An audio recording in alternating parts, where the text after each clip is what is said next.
Hace 2000 años, a principios del siglo I, el mundo era gobernado desde Roma. Pero en Roma reinaba la confusión. La guerra civil había asolado la capital del imperio.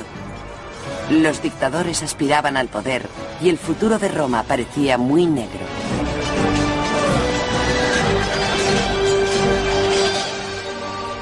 Sin embargo, el Imperio Romano surgió del caos más fuerte y deslumbrante que nunca. En unos pocos años se extendió desde Britania por toda Europa hasta el sur de Egipto, desde el norte de África por todo el Mediterráneo hasta Oriente Medio. Abarcaba cientos de lenguas y religiones y cultivó estas culturas tan diversas en una tierra muy fértil, de la que surgió la civilización occidental. Roma se convirtió en la primera y más perdurable superpotencia, extendiéndose sobre siglos y continentes. Los días gloriosos de Roma estuvieron marcados por nombres que han llegado hasta nosotros a través de los milenios: Ovidio y Nerón, Séneca y Calígula. Pero la historia de Roma es más que la historia de unos hombres famosos. Millones de personajes menos conocidos interpretaron distintos acordes en la sinfonía del imperio. Hombres como el rico benefactor Eumachia, Boadicea, la reina rebelde, e innumerables soldados y esclavos desconocidos, senadores y campesinos. Y por encima de todos ellos, un hombre, César Augusto. Este fue el emperador que marcó el tono de las asombrosas resonancias de Roma. Esta serie narra la historia de Augusto y su pueblo, los hombres y mujeres que impusieron el orden al caos, conformando el mayor imperio que el mundo haya visto jamás, y dando inicio al Imperio Romano en el siglo I.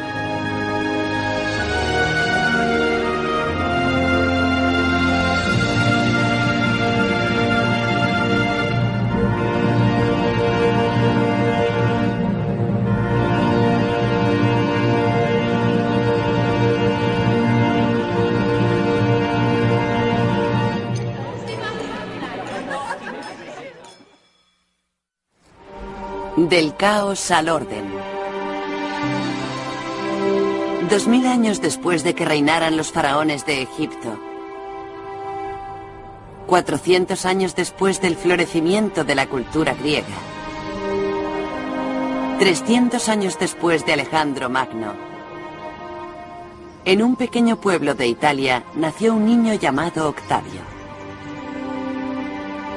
Años después, ese niño sería conocido como Augusto, y su nacimiento, según nos relata un historiador de la antigüedad, estuvo aderezado por la leyenda.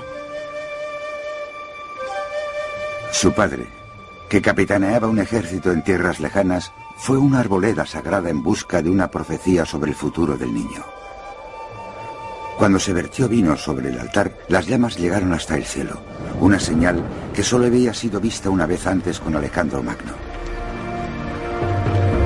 El sacerdote declaró que Augusto gobernaría el mundo.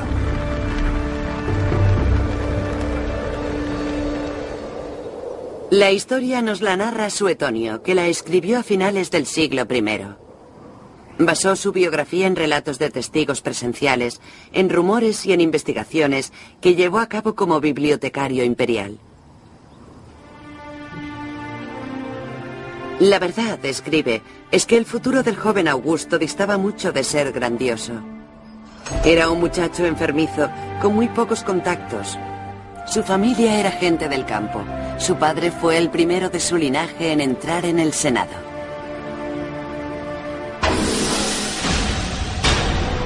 Y aún peor, Augusto nació en unos tiempos muy peligrosos. La guerra civil era una herida abierta desde hacía décadas. Los nobles enemistados, muchos de ellos controlando poderosos ejércitos, luchaban para conseguir el poder para sí mismos. Y con frecuencia, las tradiciones romanas de un gobierno popular eran pisoteadas. Así como también los ciudadanos inocentes.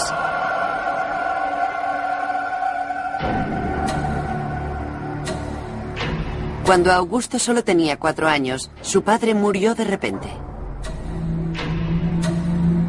Sin un mentor, el futuro del niño parecía muy sombrío. Pero en el año 49 a.C., cuando tenía 13 años, la fortuna de Augusto dio un giro dramático, ya que en ese mismo año, su tío abuelo, Julio César, obtuvo una gran victoria en el campo de batalla. Cruzando con su ejército el río Rubicón, César se declaró amo de Roma y gobernante de un imperio que aún aspiraba a la grandeza. En la época de Julio César, el Imperio Romano era como un muchacho que tuviera una estatura de 1,80 m, pero solo con 14 o 15 años. Aún no es un hombre. Los factores externos de un imperio estaban allí, el ejército estaba allí. Los romanos controlaban casi toda la costa del Mediterráneo, con la excepción de Egipto. Sin embargo, aún no habían aprendido a unir todos los elementos en un organismo funcional. Las últimas décadas de luchas internas habían debilitado al imperio. Las tribus del norte hostigaban las fronteras, los enemigos se enfrentaban a Roma en el este, y la provincia de España amenazaba con independizarse. Julio César se movilizó rápidamente para reforzar las fronteras y su propio legado. César no tenía herederos, de manera que cuando Augusto completó con éxito una peligrosa misión, César adoptó al adolescente en su testamento. Augusto entendió que tenía una gran oportunidad. No obstante, carecía de adiestramiento militar, pero era el heredero de la figura política más grande que existía en Roma en ese momento, y se aprovechó de ello. Para Augusto era una oportunidad embriagadora, pero también un peligroso desafío. En el año 44 a.C., los extranjeros no eran la única amenaza a la estabilidad. César tenía enemigos en el reducido círculo de sus consejeros.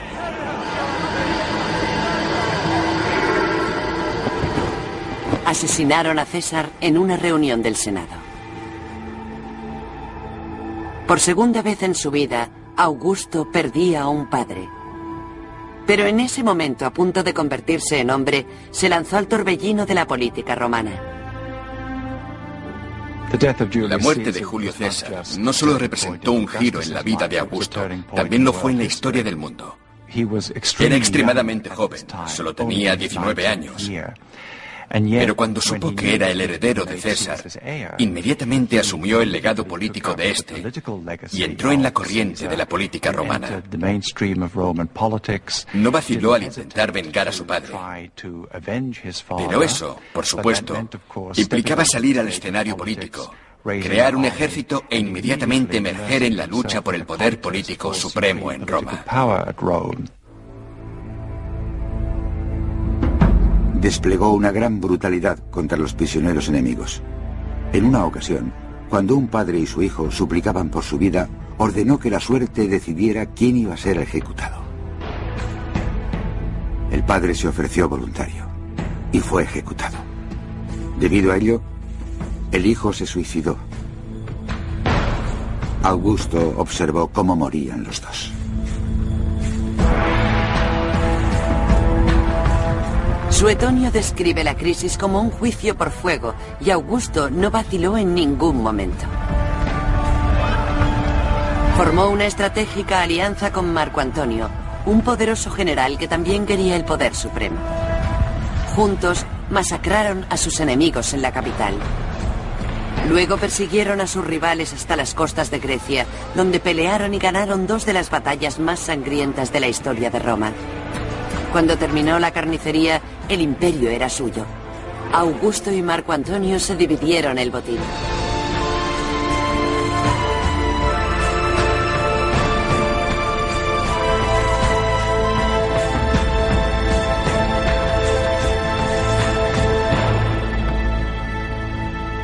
Augusto siguió en Roma. Pero Marco Antonio tomó el control de Egipto, una tierra que no estaba formalmente unida a Roma, aunque sí bajo el dominio romano. Allí juntó sus fuerzas con las de la reina de Egipto. Los historiadores de la antigüedad, como Casio Dio, creen que fue una jugada fatídica. Cuando Marco Antonio se enamoró locamente de su nueva aliada, muchos temieron que la ambiciosa reina pudiera conspirar para dominar la misma Roma. Se llamaba Cleopatra.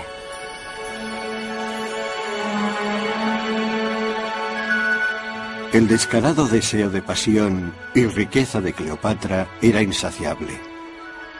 Por amor, se había proclamado reina de Egipto, pero fracasó en su objetivo de ser la reina de los romanos.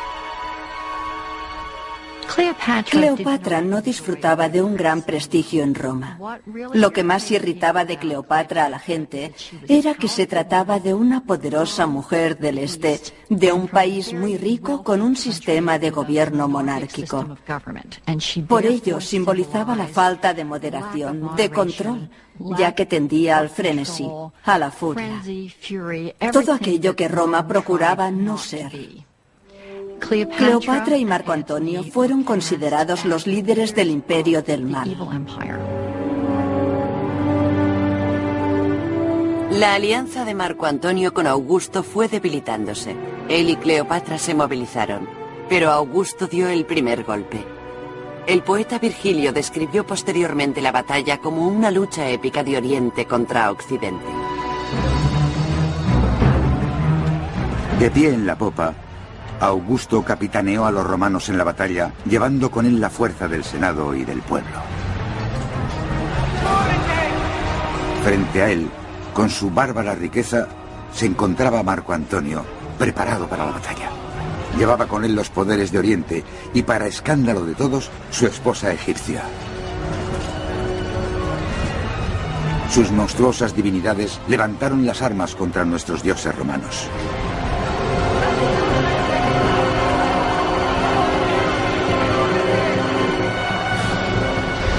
Tres cuartas partes de la flota egipcia fueron destruidas.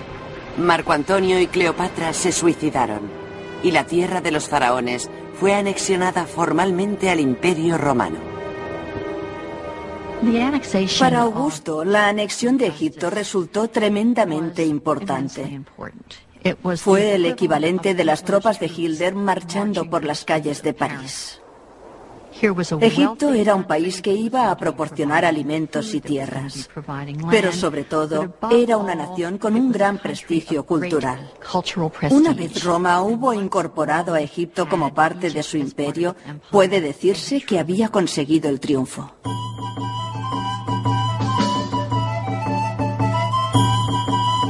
No hay nada que los hombres puedan desear de los dioses. Nada que los dioses puedan hacer por los hombres que Augusto no hiciera por la República, el pueblo romano y el mundo entero cuando regresó a la ciudad. Las guerras civiles habían finalizado, y también las guerras extranjeras. La furia de las armas estaba en descanso.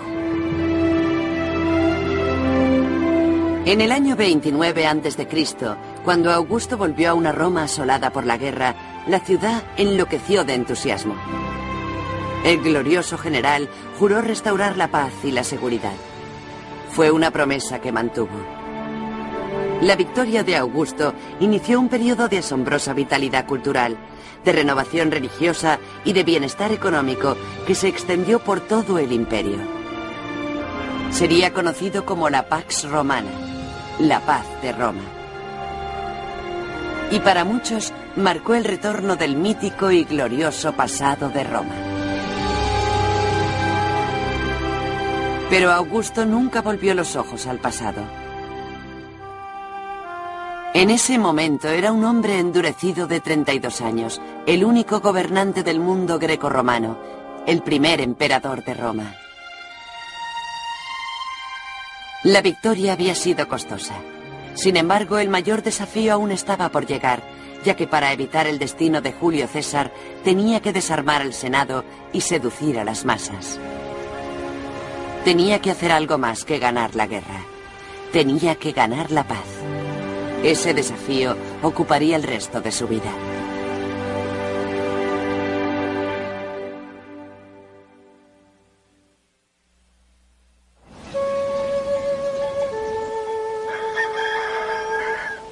Dejadme dar un paso hacia adelante, aclararme la garganta y anunciar que soy natural de Sulmo, a pocos días de viaje al este de Roma.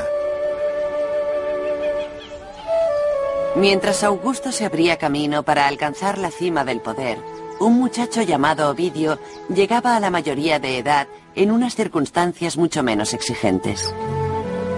Yo era el segundo hijo, nacido el mismo día, pero un año después que mi hermano. Siempre teníamos 2 tartas en los cumpleaños que compartíamos y también estábamos muy unidos en otros aspectos. Estudiamos juntos y luego nos fuimos a Roma en busca de fortuna. Yo solía perder el tiempo intentando escribir poemas. Nuestro padre lo consideraba una pérdida de tiempo. Desaprobaba cualquier trabajo que no te permitiera ganarte la vida decentemente y siempre decía, Homero murió pobre. Ovidio y Augusto tenían unos orígenes comunes. Ambos pertenecían a la pequeña aristocracia rural. Y al igual que Augusto, la identidad y las ambiciones del joven fueron moldeadas por su exigente familia. Intenté dejar la poesía y dedicarme a la prosa en temas serios. Pero una mente frívola como la mía atrae inspiraciones frívolas, algunas demasiado buenas para coquetear con ellas. Seguía cayendo en mis malos hábitos, en secreto y avergonzado. No podía evitarlo. Si se trataba de temas serios, me sentía como un impostor, pero le debía a mi padre y a mi hermano cumplir con mi deber. Según las leyes romanas, un padre ejercía un control absoluto sobre sus hijos. Los que le ofendían podían ser desheredados, vendidos como esclavos e incluso asesinados. El joven Ovidio intentó satisfacer las esperanzas de su padre. Se casó, estudió leyes, pero la presión era insoportable. Triste, Ovidio y un amigo iniciaron un viaje para encontrarse a sí mismos. Viajamos por todas las magníficas ciudades de Asia. Observamos cómo las llamas del Etna iluminaban el cielo. Surcamos las aguas con un barco pintado y también viajamos en carreta. Con frecuencia, el camino parecía muy corto, ya que estábamos inmersos en nuestras conversaciones. Cuando caminábamos, las palabras superaban a los pasos. Teníamos demasiado que decir, incluso para las largas veladas del verano. 18 meses después, Ovidio se estableció en Roma, más maduro y con mayor confianza en sí mismo. Decidió ser poeta. Cultivó nuevos amigos en los círculos literarios de Roma. Muy pronto, Ovidio se había hecho un nombre como el poeta supremo de los besos robados de Roma. ¿Tu marido asistirá a esta cena? Espero que sea tragante con la comida. Escucha y aprende lo que debes hacer. Cuando se acomode en su diván para cenar, acércate a él con cara seria. Procura mostrarte modesta y acomódate a su lado, pero secretamente, tócame con el pie. No permitas que te rodee el cuello con sus brazos, no apoyes tu gentil cabeza en su pecho. No recibas sus dedos en tu regazo, ni en tus ansiosos pezones. Y sobre todo, no le beses. Cuando haya terminado la cena, tu marido cerrará la puerta del dormitorio, pero sea lo que fuere que deparara la noche, mañana dime que le rechazaste. Es un error pensar que la poesía de Ovidio puede ser leída literalmente en términos autobiográficos. Creo que eso no sería justo con ningún poema de la antigüedad. Pero al mismo tiempo, Ovidio escribe sobre temas de los que ya tenía alguna experiencia. Y sin duda, con sus poemas de amor, abrió la puerta a un mundo que era muy diferente, en tono y calidad, al del ambiente oficial. Mientras Ovidio prosperaba como hombre de letras, el nuevo emperador se mostraba como un hombre de acción. Reconstruyó Roma y su propia familia. Tras divorciarse de su esposa, Augusto se casó con su amante Livia, que estaba en avanzado estado de gestación. La jugada causó una gran sorpresa y puso los pelos de punta a más de uno, ya que el amor no era el único motivo. Y a pesar de que Augusto esquivaba las trampas del poder absoluto, muchos sospechaban que quería establecer una dinastía, una línea de herederos que gobernara Roma durante generaciones. Augusto sabía que era un movimiento peligroso, que Julio César había sido asesinado por parecer un rey. Augusto no iba a cometer el mismo error. Renunció al poder absoluto y estableció un delicado equilibrio entre la realidad y la ficción. Habiendo adquirido por consenso universal el control sobre todos los asuntos, transfería el gobierno y el senado al pueblo de Roma.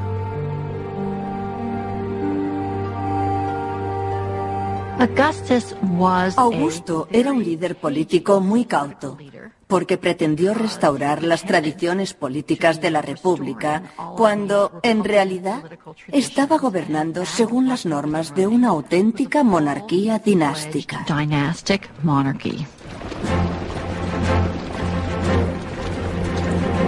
Augusto conquistó Cantabria, Aquitania, Pannonia, Dalmacia y toda la Lidia, así como Raesia. Augusto no solo cambió el imperio, también lo amplió. Egipto había sido anexionado a principios de su carrera. Muy pronto se le unió el norte de España. Augusto cruzó Europa para llegar a Germania y unió Oriente con Occidente, añadiendo la moderna Hungría, Austria, los Balcanes y el centro de Turquía.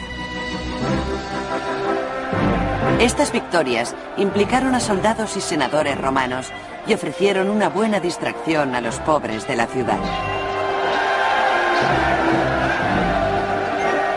Cuando Augusto no estaba organizando carreras de cuadrigas o exhibiciones de gladiadores, mostraba animales exóticos traídos de los confines del Imperio de Roma. Un rinoceronte aparecía en el circo, tigres asiáticos en el teatro, una serpiente gigante en el foro. Una circunscripción clave para Augusto la formaba la población plebeya de Roma, que era básicamente populacho.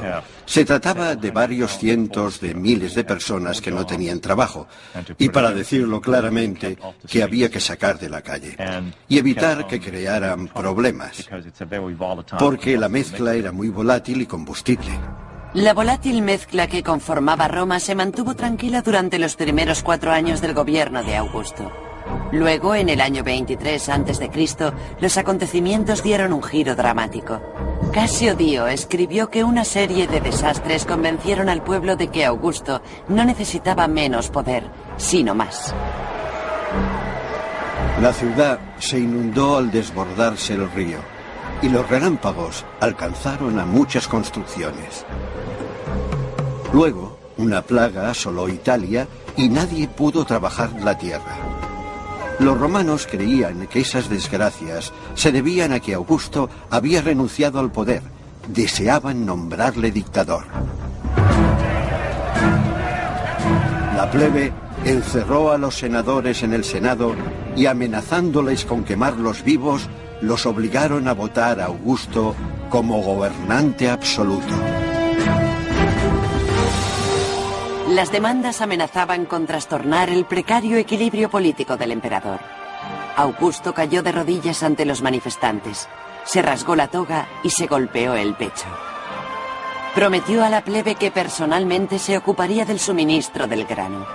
Sin embargo, Augusto se negó a ser considerado un dictador. La muchedumbre se dispersó, pero la lección era muy clara. Augusto cabalgaba un tigre. Mantener el orden en las fronteras, en las calles y en el Senado era una tarea sobrehumana que necesitaba de un talento sobrehumano. Afortunadamente para Roma, Augusto lo tenía. Luego ocurrió algo fortuito. Apareció el cometa Halley y Augusto hizo correr la voz de que se trataba del alma de Julio César ascendiendo al cielo. Desde ese momento fue llamado Julio César el Divino. Políticamente fue algo muy fuerte. ¿Qué hizo Augusto en ese momento? En todas las monedas, en todos sus escritos, en todos sus símbolos, ponía las letras de F, Hijo del Divino. Y en política es una gran ventaja ser el hijo del divino. Creo que hay muchos políticos actuales a quienes les gustaría poder hacerlo. Augusto adornó su nueva y piadosa identidad con historias de sus austeras costumbres. Se decía que vivía en una humilde casa, que dormía en una cama baja y que comía alimentos corrientes, pan, queso, y a veces incluso menos.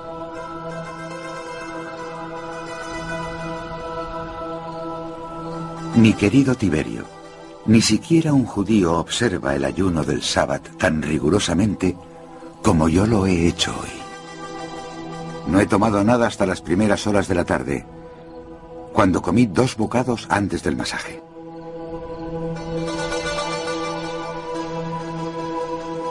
Augusto sostenía que los cambios morales eran el enemigo de Roma.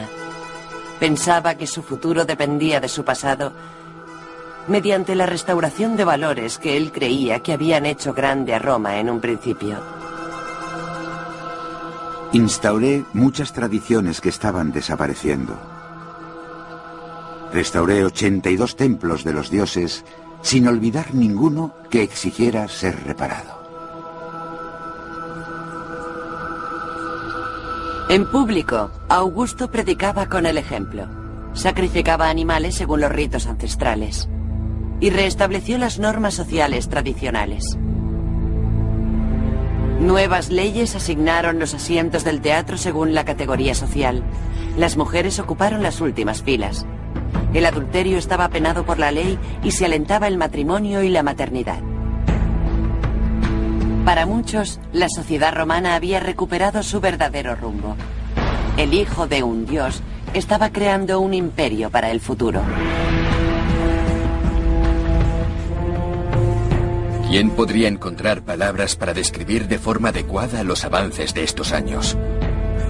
El gobierno ha recuperado la autoridad, el Senado su majestuosidad y los tribunales su influencia. Se han prohibido las protestas en el teatro, se honra la integridad y se castiga la depravación.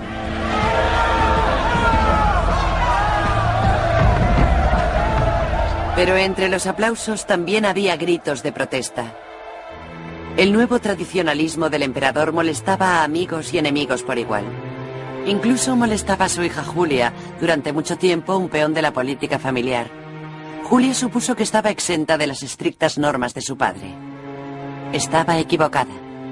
Y en los años siguientes, Augusto, el hijo de un dios, tuvo que enfrentarse a Augusto, el padre.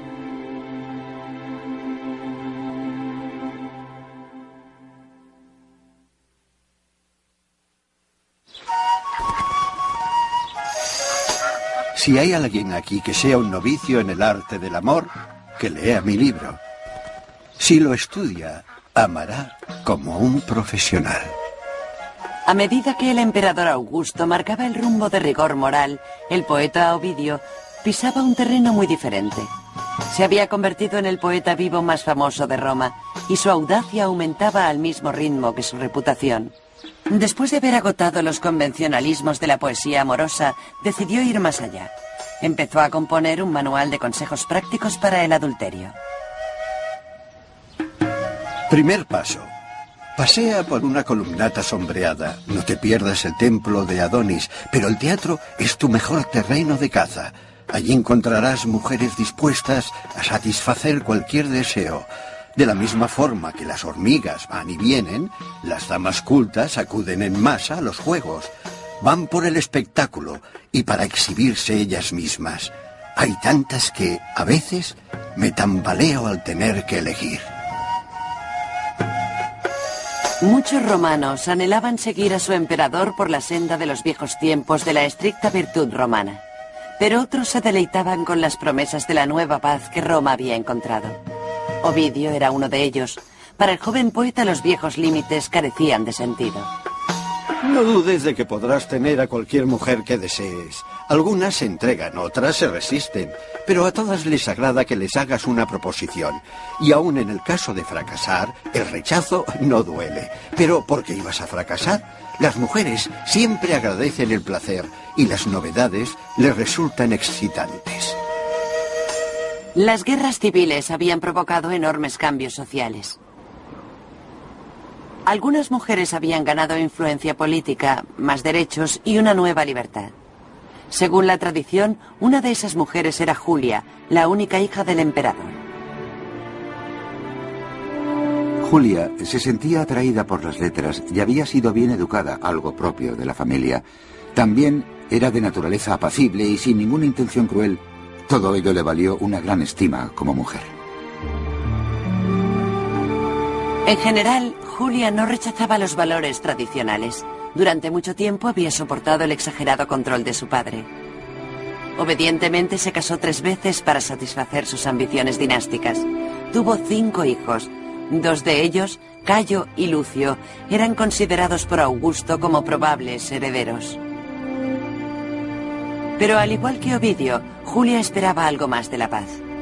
Era inteligente y vivaz y tenía una lengua irreverente que se enfrentaba a las convenciones romanas. Su legendario ingenio ha llegado hasta nosotros gracias a un escritor romano llamado Macrobio. Su padre le ordenó en varias ocasiones, de forma cariñosa y severa, que moderase sus llamativos vestidos y que tuviera unas compañías menos dudosas. Una vez la vio con un vestido exageradamente escotado, lo desaprobaba, pero no dijo nada. Al día siguiente, Julia, con un vestido diferente, abrazó a su padre modestamente. Este no podía disimular su alegría y le dijo: ¿no es este vestido más apropiado para la hija de Augusto? Julia le respondió: hoy voy vestida para los ojos de mi padre. Ayer me vestí para los de mi marido.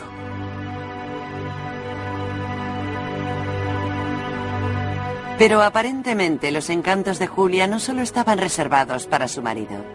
La hija del emperador tuvo muchos amantes.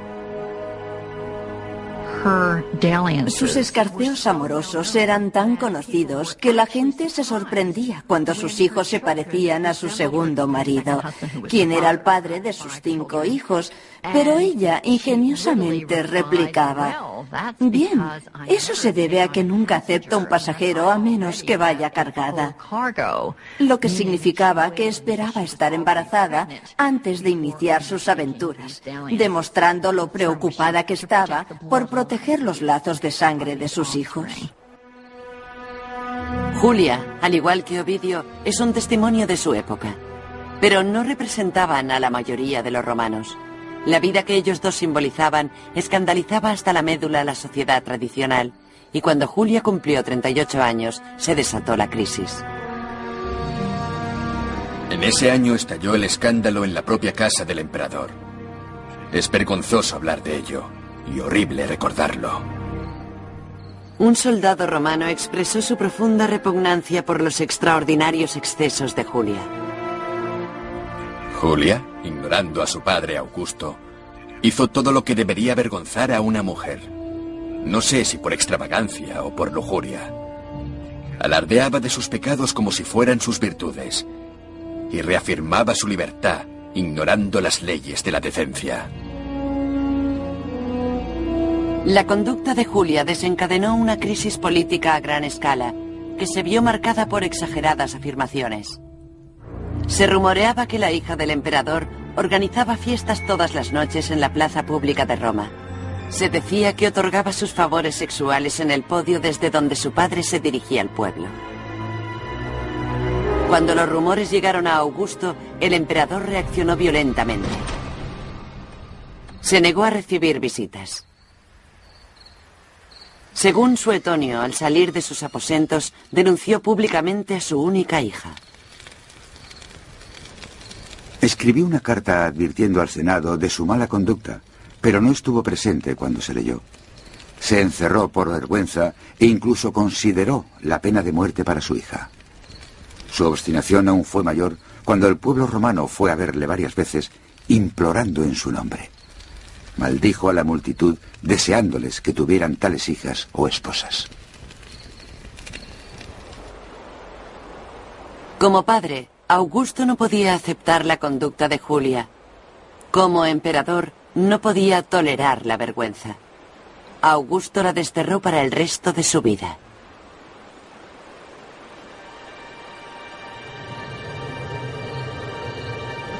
Iba a omitir las formas en las que una muchacha inteligente puede eludir a su marido o a un guardia vigilante. Pero ya que necesitas ayuda, este es mi consejo. Poco después del exilio de Julia, Ovidio hizo público su salaz poema. No podía haber elegido peor momento. Por supuesto, un guardia se interpone en tu camino, pero aún puedes escribir.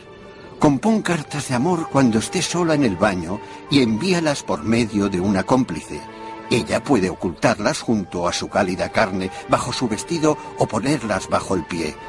Si tu guardián se enterara de ello, ella puede ofrecer su piel como papel y llevar notas escritas en su cuerpo.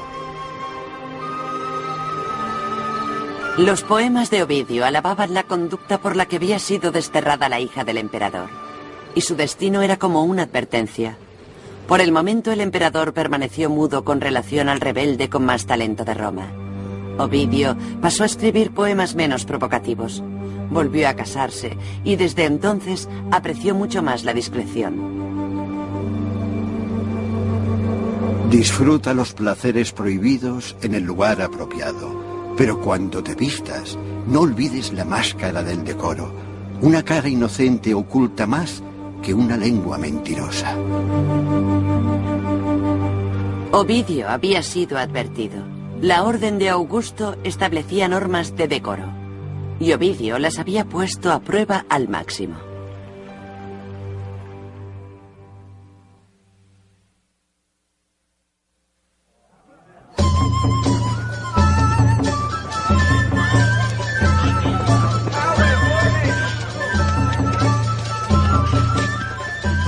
Ahora considera los peligros de la noche.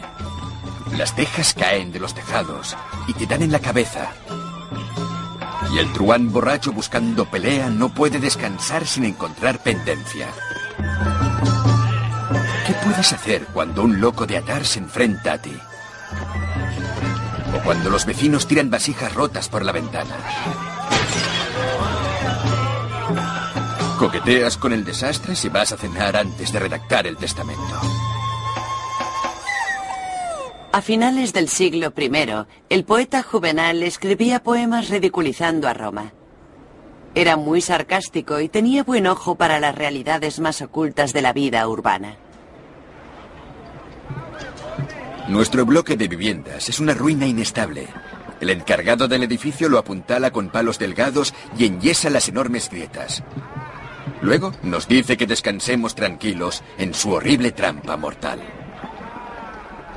No creo que nuestra idea de Roma concuerde con la realidad de la Roma cotidiana de la época, porque lo que queda hoy son los grandes edificios públicos, no las miserables casuchas sin cañería y sin unas condiciones sanitarias aceptables en las que vivía la gente normal.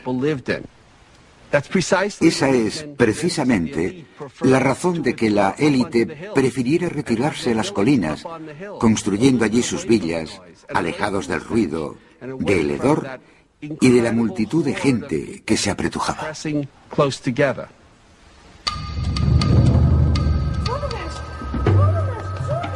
Me gustaría vivir donde no se experimente miedo en la oscuridad de la noche. Incluso ahora mismo, huelo el fuego y oigo los gritos de un vecino pidiendo agua, mientras se esfuerza por salvar sus miserables pertenencias. El humo sale de la tercera planta mientras las llamas van subiendo. Pero el pobre desgraciado que vive en la última planta, con un techo con goteras y nidos de pájaros, ignora el peligro y seguro que se quemará.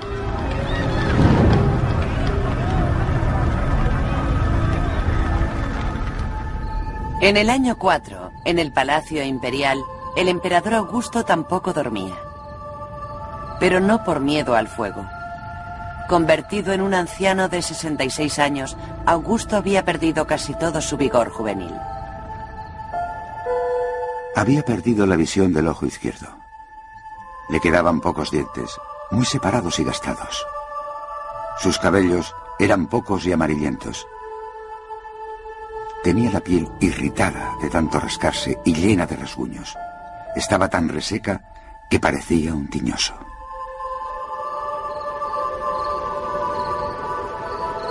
A medida que el emperador se acercaba a la muerte, iban apareciendo complots para dilucidar su sucesión. Sus nietos y herederos habían muerto de forma inesperada, y el mismo emperador vivía bajo la constante amenaza de ser asesinado. Hablando en nombre de Augusto, un historiador de la antigüedad expresó su dilema. A pesar de que la soledad es terrible, escribió, la compañía también lo es. Los hombres que nos protegen son los más aterradores. En cierto modo, Augusto parecía una roca, y lo que creó también lo parecía, por lo que es fácil olvidar su fragilidad. Creo que sus contemporáneos eran conscientes de dicha fragilidad, y desde luego Augusto estaba preocupado en exceso por proporcionar un sistema de gobierno seguro cuando él faltara.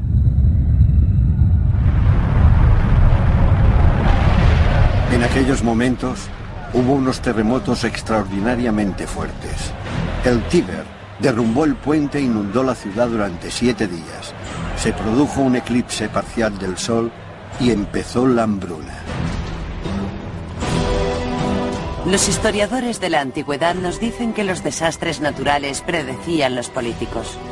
Sea como fuere, las dificultades del emperador iban rápidamente en aumento. En el año 6, los soldados, la médula del imperio, se negaron a reengancharse si no les subían el sueldo, de modo que hubo que encontrar nuevos fondos. Luego el fuego asoló extensas zonas de la capital. Augusto, aunque poco dispuesto, recurrió a los impuestos. Era una táctica muy peligrosa, y el emperador lo sabía.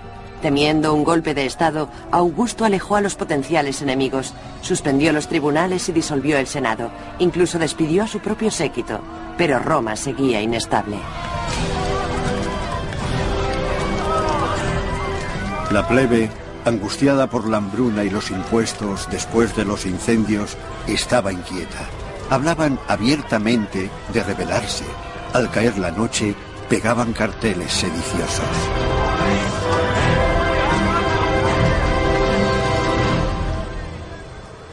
La crisis pasó. Pero muy pronto, un nuevo y aún peor desastre golpeó al envejecido Augusto. Empezó en Germania, tierra de tribus ferozmente independientes y a los ojos de los romanos, de bárbaros. La región había sido recientemente conquistada y las costumbres romanas iban arraigando, o eso creían. Los bárbaros no habían olvidado sus antiguas tradiciones, su forma de vida libre ni el poder de las armas. Pero, siempre que pudieran ser asimilados lentamente por la cultura romana, no se daban cuenta de que estaban cambiando y no se resistían a su influencia.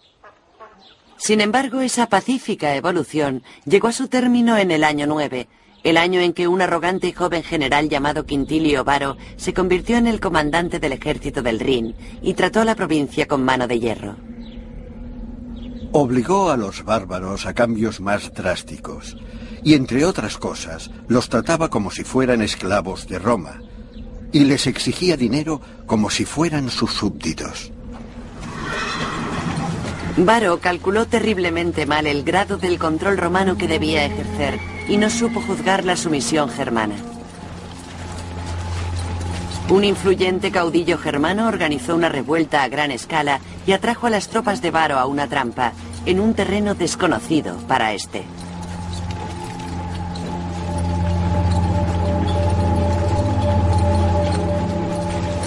Las montañas eran rocosas y cortadas con profundas gargantas. Había muchos árboles altísimos, por lo que a los romanos les resultaba muy difícil avanzar.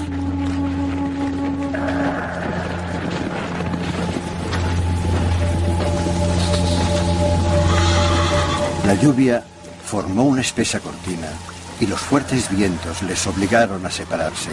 Alrededor de los troncos y las raíces de los árboles, el terreno era resbaladizo.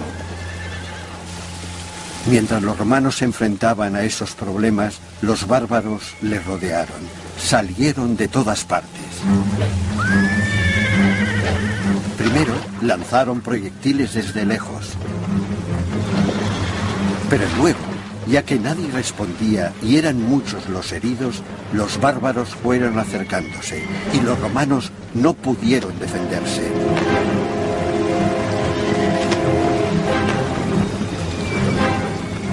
No hacían más que tropezar entre ellos y contra los árboles. No podían coger sus flechas ni jabalinas. La lluvia les arrebataba las armas. Incluso sus mojados escudos eran inútiles. Y así, todos los hombres y todos los caballos fueron masacrados.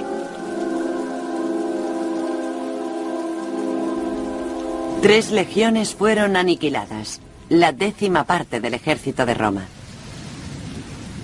Augusto, informa su biógrafo, estaba traumatizado. Dicen que estaba tan trastornado que durante varios meses se dejó crecer los cabellos y la barba. Y a veces golpeaba la cabeza contra las puertas y gritaba: «Quintilio Varo, devuélveme mis legiones».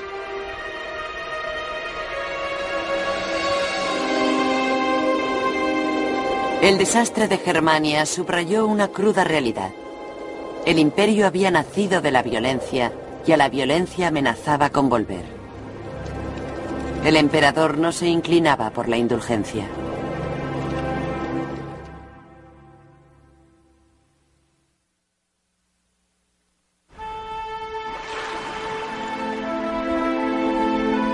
Créeme, el placer del clímax del amor no debe precipitarse, sino saborearse.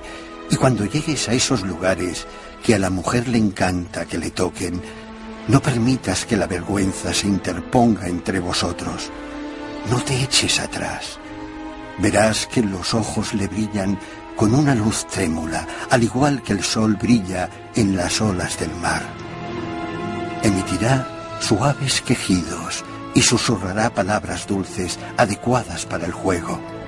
Pero no vayas más deprisa que tu amante, ni permitas que te deje a medio camino. Alcanzad la meta al unísono.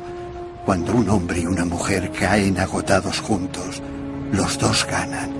Ese es el mejor premio. Cuando se publicaron por primera vez, las ardientes palabras de Ovidio cautivaron a Roma. Pero una década más tarde volverían para torturarle, ya que la paciencia del emperador Augusto había caído a su punto más bajo. Acosado, veía complots en cada esquina, anarquía en cualquier acto de desobediencia. Culpando al subversivo libro, Augusto desterró de Roma a Ovidio.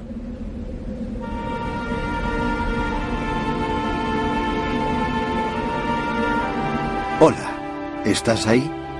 Si es así, sé complaciente con estos versos míos. No provienen de mi jardín ni del viejo diván en el que solía recostarme. Quienquiera que seas y cualquiera que sea el salón, el dormitorio o el estudio en el que te encuentres, los he escrito en la cubierta, apoyado sobre la borda. El poeta fue enviado a un apartado lugar muy poco civilizado, en los confines del imperio, en las costas del Mar Negro. Para Ovidio, el más sofisticado de los urbanitas, ningún castigo podría haber sido más duro. Su picaresco aplomo se derrumbó convirtiéndose en angustia. Cuando cae la noche aquí, pienso en aquella otra noche, cuando fui arrojado a la interminable tristeza. Conseguimos reír una o dos veces cuando mi esposa encontró en un viejo baúl algunas ropas viejas. Puede que esto esté de moda esta temporada, la nueva moda romana, pero de igual manera nuestras risas se cortaron y se convirtieron en lágrimas. Nos abrazamos. Mi esposa sollozaba junto al hogar. ¿Qué podía decirle yo? Di el primer paso con el que todos los viajes comienzan, pero no pude dar el segundo. Apenas podía respirar. Lo intenté de nuevo. Detrás de mí, ella cayó rodando por el suelo. Sus cabellos cayeron en cascada en el hogar, levantando polvo y cenizas. Oí que me llamaba por mi nombre. Creía haber sobrevivido lo peor. ¿Qué podía ser peor?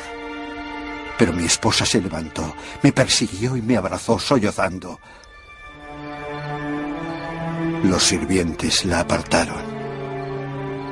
Cualquier vestigio de dignidad que aún me quedara murió allí.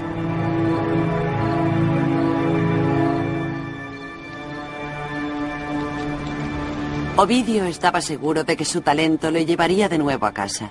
Escribía constantemente y mientras esperaba buscó refugio en una remota ciudad fronteriza. Cuando desciende la temperatura, escribió Ovidio, el vino se congela en las vasijas, el río en las orillas. Jinetes hostiles cruzando la nieve sonaban estrepitosamente, saqueando y matando. Es una vida brutal, escribió Ovidio desde su exilio, una cara del imperio que pocos romanos han visto. Fuera de estas endebles paredes no hay seguridad, y en su interior apenas es mejor. Los bárbaros ocupan la mayoría de las casas. Incluso si no les temes, desprecia sus largos cabellos y sus ropajes de pieles de animales. Siempre hablan en su lengua. Tengo que comunicarme por medio de gestos. Nadie me entiende. Y los estúpidos campesinos insultan mis palabras latinas, me provocan y se mofan de mi exilio. Escribir para este público, se quejaba Ovidio, era como danzar en la oscuridad. Con el paso de los años, Ovidio se fue marchitando, convirtiéndose en un huesudo anciano. Estaba enfermo. El arrepentimiento sustituyó su anterior jactancia.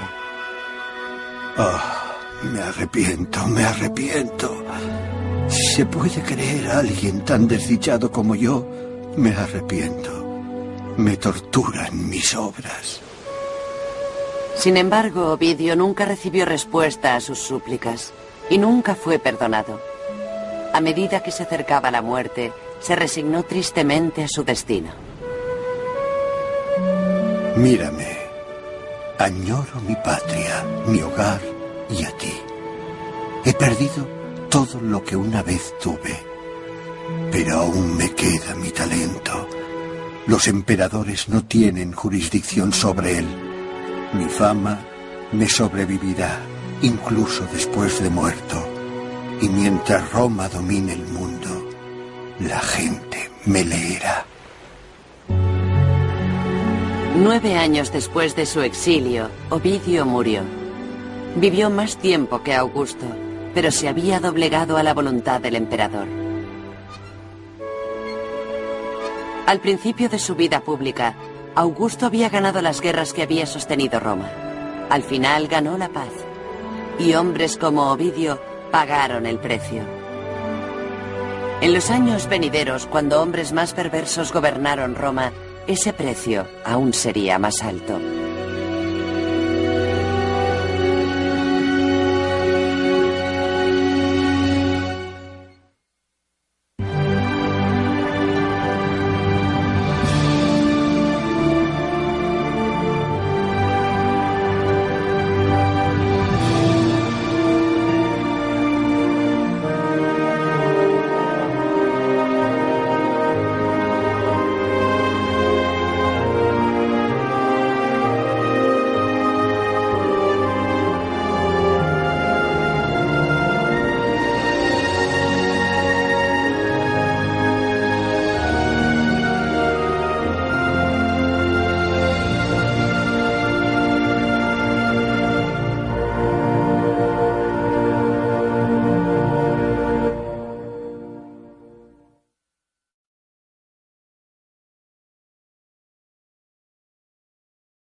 Desplegó una gran brutalidad contra los prisioneros enemigos.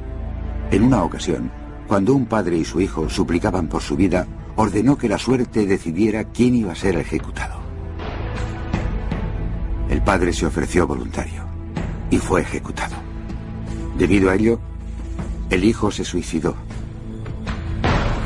Augusto observó cómo morían los dos. Suetonio describe la crisis como un juicio por fuego y Augusto no vaciló en ningún momento. Formó una estratégica alianza con Marco Antonio, un poderoso general que también quería el poder supremo. Juntos masacraron a sus enemigos en la capital. Luego persiguieron a sus rivales hasta las costas de Grecia, donde pelearon y ganaron 2 de las batallas más sangrientas de la historia de Roma. Cuando terminó la carnicería, el imperio era suyo. Augusto y Marco Antonio se dividieron el botín.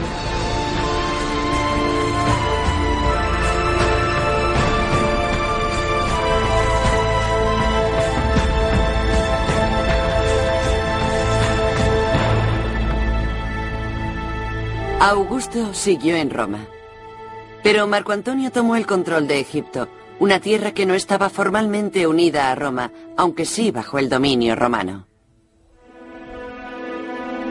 Allí juntó sus fuerzas con las de la reina de Egipto. Los historiadores de la antigüedad, como Casio Dio, creen que fue una jugada fatídica. Cuando Marco Antonio se enamoró locamente de su nueva aliada, muchos temieron que la ambiciosa reina pudiera conspirar para dominar la misma Roma. Se llamaba Cleopatra.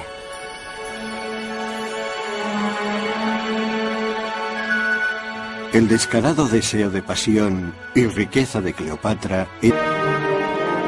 Esta serie narra la historia de Augusto y su pueblo, los hombres y mujeres que impusieron el orden al caos, conformando el mayor imperio que el mundo haya visto jamás, y dando inicio al Imperio Romano en el siglo I.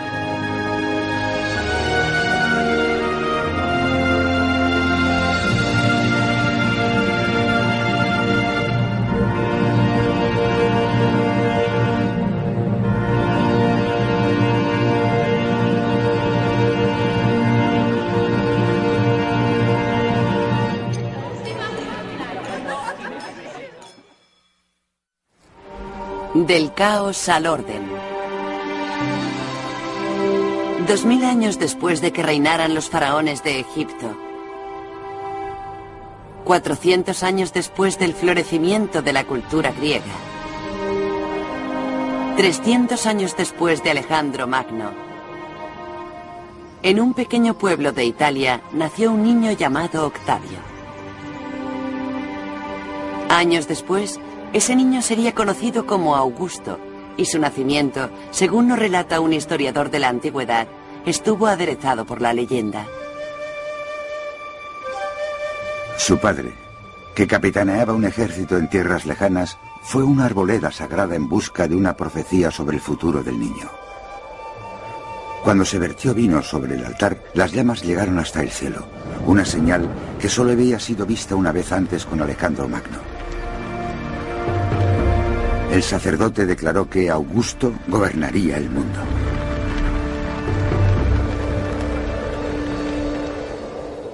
La historia nos la narra Suetonio, que la escribió a finales del siglo I.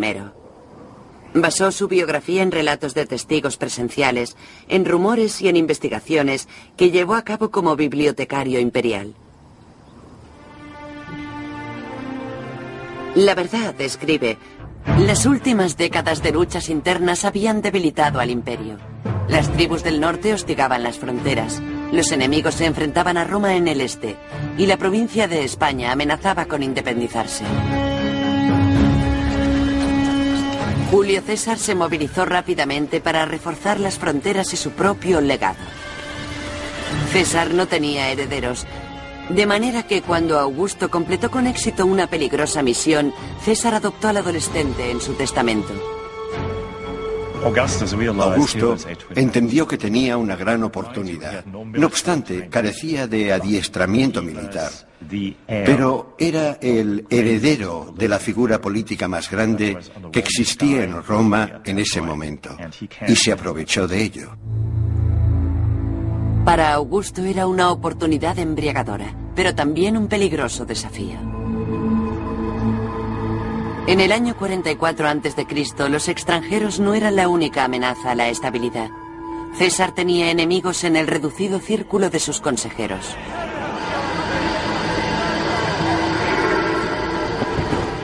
Asesinaron a César en una reunión del Senado. Por segunda vez en su vida, Augusto perdía a un padre. Pero en ese momento, a punto de convertirse en hombre, se lanzó al torbellino de la política romana. La muerte de Julio César no solo representó un giro en la vida de Augusto, también lo fue en la historia del mundo. Era extremadamente joven, solo tenía 19 años. Pero cuando supo que era el heredero de César, inmediatamente asumió el legado político de este y entró en la corriente de la política romana. No vaciló al intentar vengar a su padre.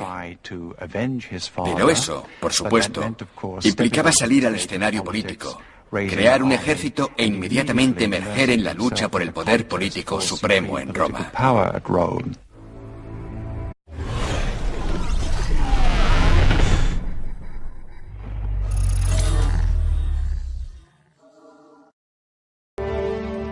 Hace 2000 años, a principios del siglo I, el mundo era gobernado desde Roma. Pero en Roma reinaba la confusión. La guerra civil había asolado la capital del imperio. Los dictadores aspiraban al poder y el futuro de Roma parecía muy negro.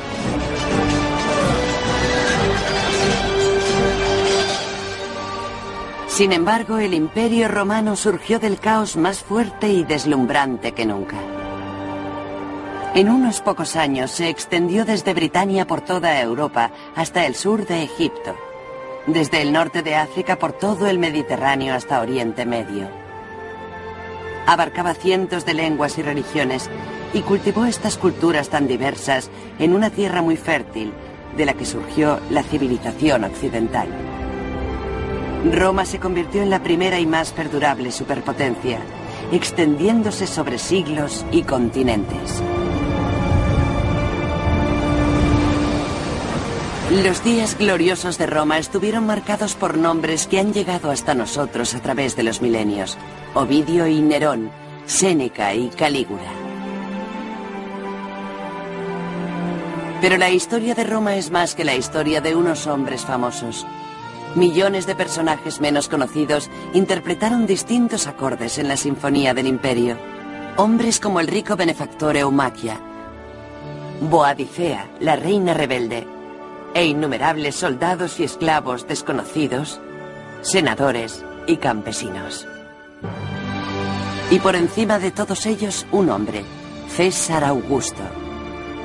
Este fue el emperador que marcó el tono de las asombrosas resonancias de Roma.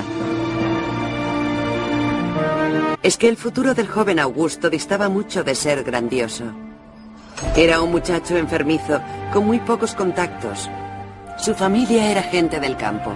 Su padre fue el primero de su linaje en entrar en el Senado.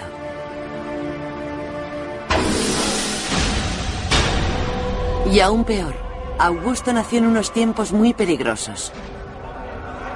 La guerra civil era una herida abierta desde hacía décadas. Los nobles enemistados, muchos de ellos controlando poderosos ejércitos, luchaban para conseguir el poder para sí mismos. Y con frecuencia, las tradiciones romanas de un gobierno popular eran pisoteadas. Así como también los ciudadanos inocentes.